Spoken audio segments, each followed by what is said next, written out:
Bismillahirrahmanirrahim. Assalamualaikum warahmatullahi wabarakatuh. Saya Ahmad Sufi Riyad bin Muhammad Rashidi. Sini pada episod hari ini ingin berkongsi fakta menarik tentang sebiji buah yang istimewa. Buah yang kalian pasti kenal dan pernah makan semasa bulan Ramadan ini.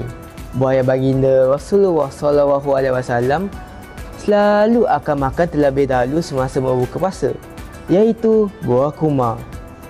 Jadi apa istimewa tentang sebiji kurma ini? Sebenarnya kurma bukan hanya memberi ganjaran yang dijanjikan, ia juga mempunyai beberapa impak positif terhadap kesihatan kita.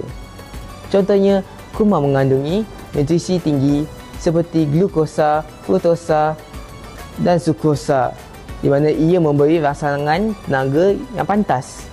Ia juga mengandungi mineral dan vitamin penting seperti kalium, magnesium, vitamin B6 dan zat besi yang membantu otot berfungsi dan mencegah kekurangan nutrisi semasa berpuasa.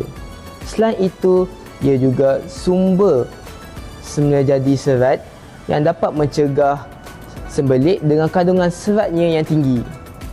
Ia juga kaya dengan antioksidan yang dapat menenangi tekanan oksidatif, melindungi sel daripada kerosakan dan menyokong kesihatan keseluruhan. Akhir sekali, kurma juga menyokong penghidratan. Ini sangat penting terutamanya semasa berpuasa pada jangka masa yang panjang.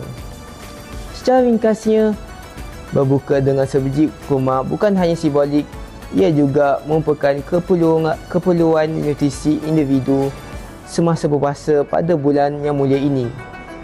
Itu hanya daripada saya. Sekian, terima kasih.